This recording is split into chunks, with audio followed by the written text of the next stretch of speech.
Christmas Nisse, Chapter 15, The Snow Girl. "Wow!" shouted Bruno. "It's beautiful!" Outside, the trees were glistening and tiny icicles were hanging from anything they could cling onto. He could just make out an area of the garden where the snow had been disturbed. A small figure was moving around in the snow. Bruno wanted to go and investigate, so he quickly slipped on a pair of trousers, a warm woolly jumper, and ran downstairs. He grabbed his coat, pulled on his hat, mittens and boots, and flung open the door. A burst of cold air greeted him as he leapt outside, but he didn't mind. He trudged carefully through the snow, enjoying the squeaking sound his footsteps made as the snow was crushed under his boots. He soon decided that he was going too slowly, however, so he started to jump through the snow with both feet together, pretending he was a kangaroo. "Woohoo!" he shouted as he bounced around the garden. He remembered that Annalise had promised to tell him all about Christmas in Australia. He made a mental note to remind her. Then he spotted her. She was rolling around in the snow, having a wonderful time. Bruno grabbed a bit of snow and made a mini snowball. He didn't want to hurt her, but the chance was too good to miss. He threw the mini snowball straight at her. It made her shriek with delight. "Bruno, you is up! I've been waiting for you to wake up. Isn't this phantasmagorical? Snow is Nisse's bestest weather. I so happy. Now you is here, we can do what I been wanting to do since I awake." "What's that?" asked Bruno. "It what everyone want to do as soon as they see much snow. What is the thing you most want to do, Bruno?" "A snowman!" Bruno shouted out. "Yes, let's make a snowman." So Bruno and Annalise set about making a snowman. Bruno gathered up clumps of snow and put them all in a pile, squashing the snow together every now and then. Annalise used a little Nisse magic to double the amount of snow that Bruno had picked up. But after 10 minutes, they had still not got very far. The snowman had hardly begun to take shape. As he was gathering some more snow, Bruno felt a thud in the middle of his back. He turned around to find that his mother was outside, laughing and pointing at him. "What a great shot!" she yelled. "I'm the snowball throwing champion!" "Oh yeah? Want to bet?"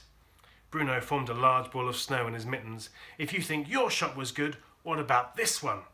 He threw the snowball at his mother. She turned around to avoid it, but it hit her directly on her bottom. She gave out a yelp. "I'll get you for that," she said, laughing. And on they went, throwing snow at each other. Sometimes they hit each other, sometimes they missed completely. But they didn't seem to care. When they were both exhausted, lying in the snow, Mrs. Watson saw the partially made snowman. "Call that a snowman? Come on, let's finish him."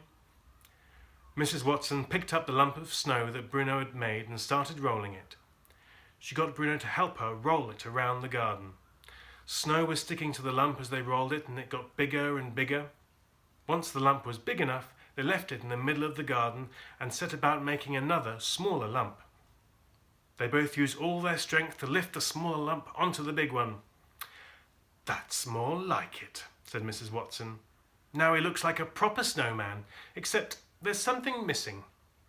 You find some small stones, Bruno. I'll be back in a minute." Bruno wandered around the garden looking for little pebbles. The garden looked fun now. The bushes were still covered in snow and icicles hung from the trees, but there were zigzag patterns of muddy green where they had rolled the snow. He found a few little stones, and his mother soon returned from inside. "Here we go," she said. "This should make him look much better." Bundled in her arms, she had a bright, colourful scarf, an old hat, and a carrot.